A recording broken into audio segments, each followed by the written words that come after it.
with the West. Putin understands very well this is some kind of a battle to confirm the pride or proud of Russia kingdom again, and he's announcing that you have to stop here. You are attacking our national security under different claims like democracy and so on, so stop here. And you already have done this with different countries like Falkland in Argentina and different places.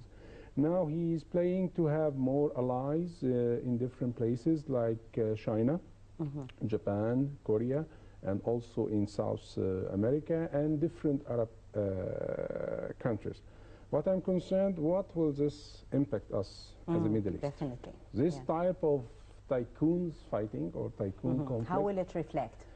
It will reflect because, as I said, Crimea is the beginning. It is not the end. So there is different conflict zones. Ukraine is one. Middle East is another one. So you will find that Russia is supporting Assad regime to stop any Western interference in Syria, whatever it is right or wrong, but it is a matter of proving who should be here. So I think they can have a negative impact on the Syria case, that it can be extended because no one will be able to have a direct involvement in Syria, either Russia or US.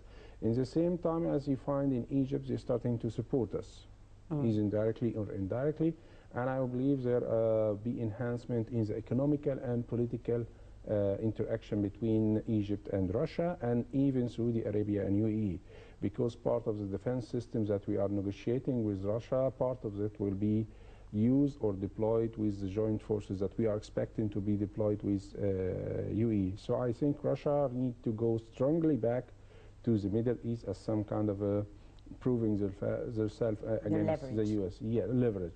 In the same time, if you're looking to the Russian media, especially Russia Today, which is having an Arabic-speaking version come to us, they are speaking about what happened in Iraq and see what US have done with their democracy in the Middle East, try to be beside us. So I will think there will be a lot of such type of media and interaction.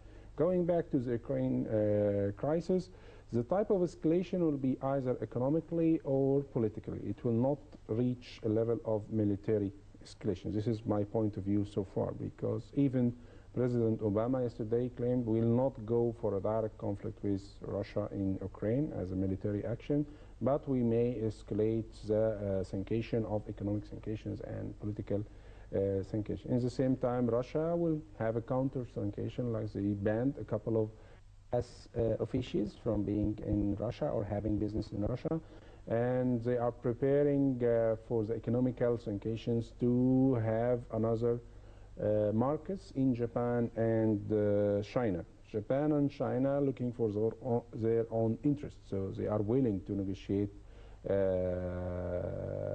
with Russia. The game of interest widens, and Dr. Thabit, how do you see Russia seeking steps? As Dr. Karim had said, this is the beginning. So what's the scenario next? What are you expecting? I quite agree with this opinion. Dr. Karim, you've mentioned the geopolitical environment changing, and Dr. Thabit had also mentioned the sense of Moscow maybe pushing for further red lines. Which is scenario that is much more applicable from the two scenarios that Dr. Thabit has mentioned, and how far will those geopolitical changes and challenges change the rules of the game? I see that Russia will go further, the scenario that they will use their supporter in East Ukraine to ask to separate, and they will try to make Crimea as a good prototype by joining Russia. So whatever political challenges or economical challenges in being merged with Russia, they will try to solve it, even if they have to pipe more money. This was clear in the Duma and the Kremlin when they are supporting new regulations to support merging with Crimea. The approach that I believe Putin go with, that he don't go with the formal troops in the beginning, like what happened in Chechnya. He used his supporters first before he attacked Chechnya. This also happened in Crimea, He used his supporter on the ground to ask, to demand the Russian troops to enter. Even the troops that enter the naval force in Crimea, they was not officially called Russian troops, but they are pro-Russia. They are the supporter of Russia to avoid UN or to avoid international violations. So this is his approach. So this is his approach. Currently, we have the UN head, Pikimon, visiting Moscow to try to cool down the situation. So to see how they can reach a settlement, and sorts. The geopoliticals will affect this can be clear on the case of Germany, because they cannot be very tough with the Germans because the gas will cut off. So this will mean matter of interest. Yes, it is a matter of interest. And at the same time, they are not very well aligned with American strategy or policy in this area. So there will be maybe a separate negotiation between Germany and some other countries with Russia. Ukraine was considered almost 15% or 20% of the source of agriculture goods and materials to Russia. So for them to take part again, or to take Ukraine again, this will be some kind of fund for them. In the same time, there is a lot of nuclear stations and nuclear power stations in Ukraine, which can be a strategic interest for Russia. Also, if we look to the map, we'll find that the Ukraine border is very near to Moscow. So this is also another red line. So I believe Putin have a good proof or good interest to move that he is defending his national security because they are in the border. You will find other countries which are less powerful, like Poland. They are now in a fear because this can impact them. So they'll try to have their own allies. And this is where the U.S. Foreign Affairs will focus, to put their troops there and put their supporters there in this area to have some kind of engagement or involvement in the situation when it is needed. You will find the bigger loser in this game is Ukraine itself, because it is in a situation either it will go for a civil war or it will go for a divide. If we go for a military point of view, we'll find that Turkey is under threat because Ukraine is in Black Sea, and the Black Sea is shared between Turkey, Russia, and so on. So in case problems happens, and this cannot be intentional because it can be you have a terrorist attack, a fanatic attack, and so on. Problems can happen because you have different minorities in this area, like the Tatar in Crimea, you have Muslims groups and so on. So if, I'm not sure this can happen or not because this is not in favor of Putin, problems in this area happen, ethnic massacres or something like that, or ethnic conflicts happen.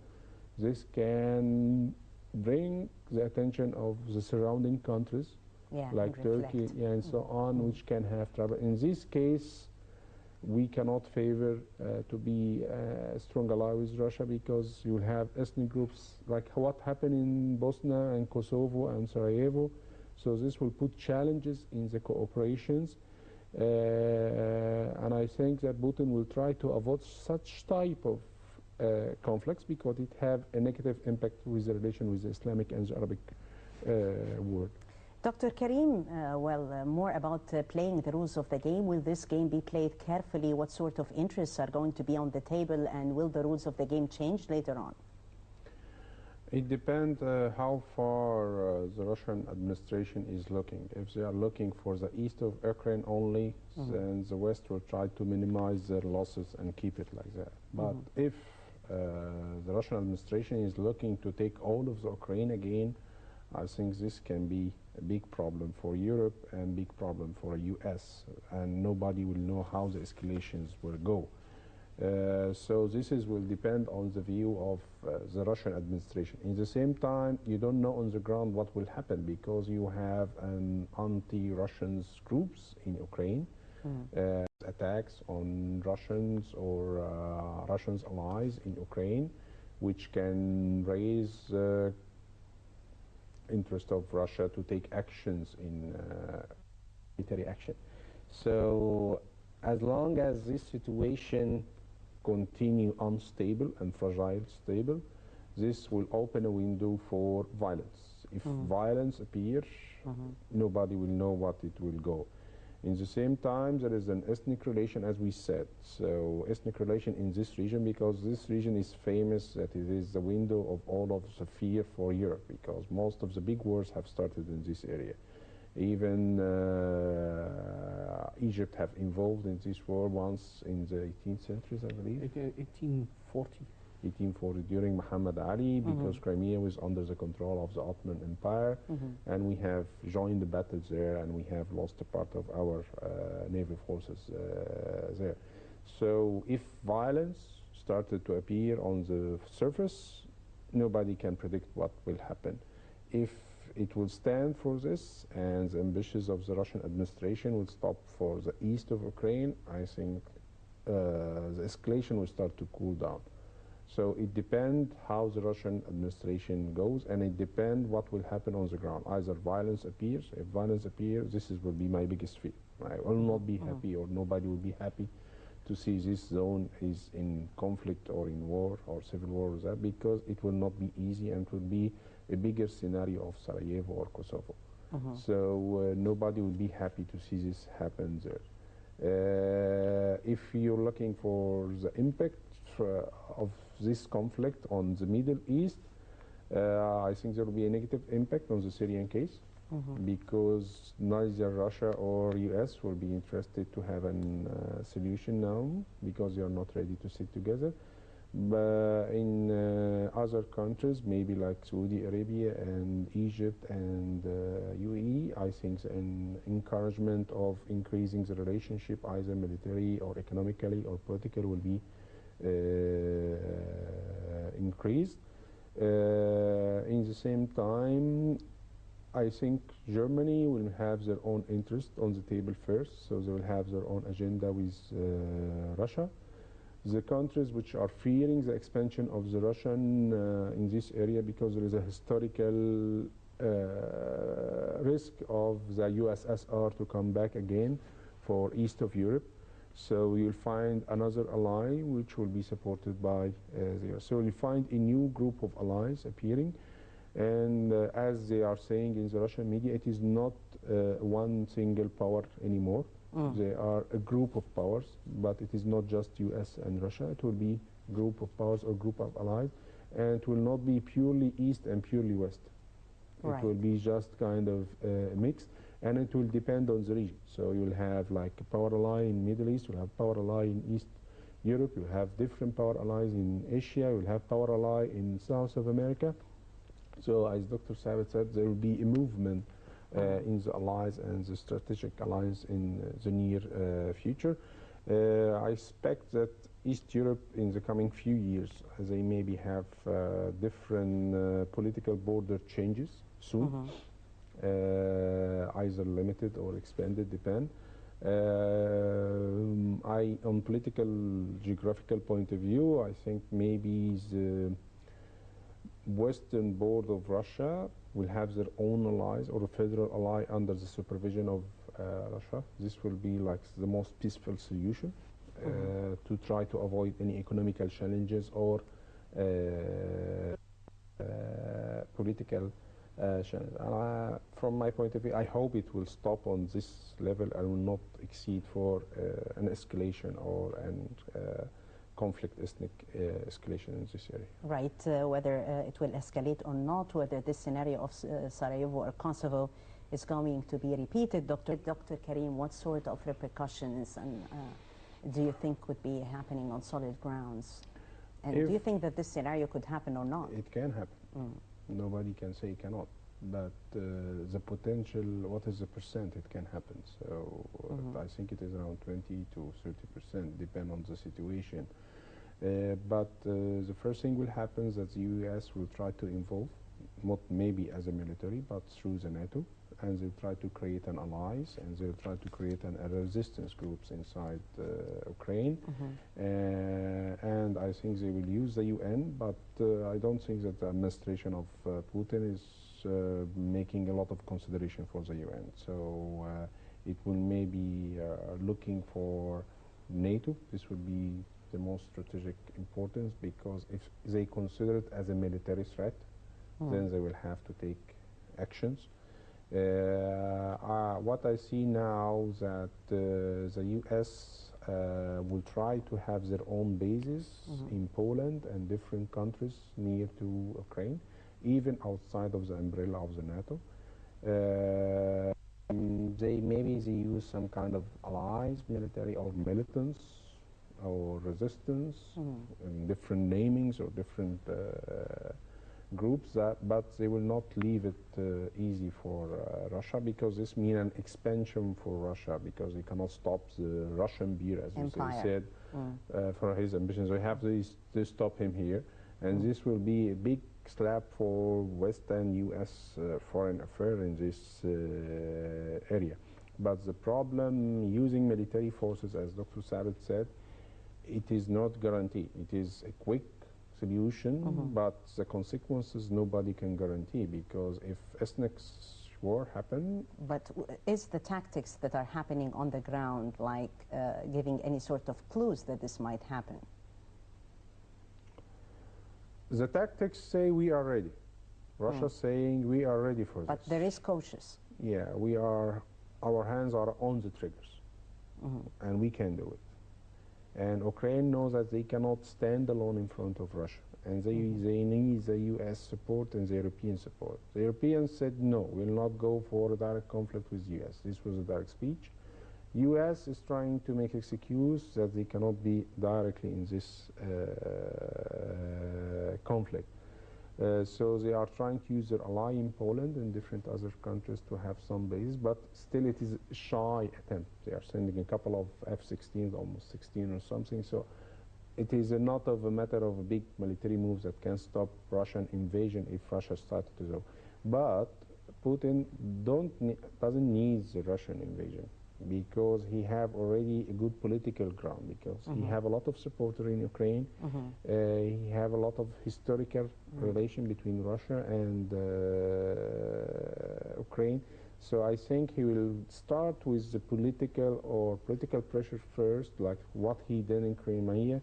He can say Crimea is with us, but what he went for, he asked Crimea to ask for referendum, and the referendum said 97% yes. Then he went to the Kremlin and they said yes. So he's trying to make some kind of legalization or legitimacy process. So this is what he's trying to do, because you know, if he used the military action first, this means that he will lose his sovereignty. So he is ready to use it in case he needed it, and he is making sure, because he knows this is the beginning of restarting to have the Russian power again on the international surface. And as I said, this is the beginning, not the end. When it's settled down, he will start to make some movement in the Middle East and make some movement in Asia, and also make some movement in Asia and also in South America. They are having a strong alliance with South America and so on. To like paying back to the U.S. So you're trying to have an allies near me, I will have allies near you. So yeah, but know that they are very strong, and Russia plays by time. Dr. Karim, what other cards are there on the table to play the game? Oh, I have to add a correction. Russia knows that they are strong now, and they know that the West is not strong as before. This is what I see, because the U.S. foreign affairs in the region and internationally have lost a lot of credibility in the last decades, and this is what I see that Russia are playing with. So they are saying that when the U.S. entered Iraq, they entered Iraq under the claim of democracy. When they supported Libya, they entered under the claim of democracy, and they play with the game of referendum and so on. So I'll play the same game with my way. So I have made a referendum in Crimea, and they accepted, and I made and vote in my Kremlin, and they accept it. So I'm following the democratic process. So Yes. why you are complaining now? Okay. And the legitimacy boundaries are there. And the legitimacy boundaries are there, and this is what he's trying to make sure that this is happening. But in the same time, as a military expert, he is ready to pull the trigger anytime he needed. The U.S. is strong, but they are not stupid to enter war directly with Russia, especially on an EU ground, a European ground, because European as a continent, it is very small. It is not big enough to have war inside. And the EU will not allow US to have war inside European countries. So I believe after this confrontation, whatever will be the results, there will be a different set of confrontation, mainly the Middle East. Okay, so there will be a lot of political confrontation between Russia and US in the Middle East. In South America, there will be a lot of confrontation. In Asia, there will be a lot of confrontation. Even the US allies are starting to move, like Germany and even the Israeli government. In a couple of days, they started to criticize American foreign policy in the region and so on. I think this is a step to get the benefit to be close to Russia or something like that, because they see an open window for cooperation, so they're looking for benefit. The backlist of enemies for US, like North Korea and Iran, they will be very interested to cooperate with Russia. Different countries like India and Pakistan, they will be looking also to cooperate with Russia. And this is what Putin is trying to do now. They are sending his ambassadors and his business to China, India, Korea, and so on. So I think they will be very, very active in gaining more allies and gaining more support before he do any further action. And I see Putin, he is cautious, but he is strong in his actions. But when he do it, he well planned. So this is good. And I don't think that the U.S. Public opinion is happy by the American progress in East Europe or the Middle East. So maybe there will be changes in the Foreign Affairs Department in U.S. because they need to have more strong approach and more progressive collaborations. The visit of Obama to the Middle East, to Saudi Arabia, maybe to try to repair the wounds that happens and try to repair the credibility issues with different countries like Saudi Arabia, Egypt, and UAE. So they will not open the door for Russia to the Middle East. So there will be a lot of investment in this direction, as Dr. Sabit have said also. Right. Well, time will foretell how far the game is going to be played carefully, and what sort of power allies are going to change the rules of the game. Gentlemen, thank you very much for coming to the Daily Debate for tonight. I thank very much Dr. Karim Hamza, the researcher at the Institute for European Studies. Thank you very much, Dr. Thank you very much. It is my pleasure. Thank you. And also I thank very much Dr. Yasser Thabit, our journalist for tonight, for his valuable input. Thank you very much, Dr. Thabit. Thank you.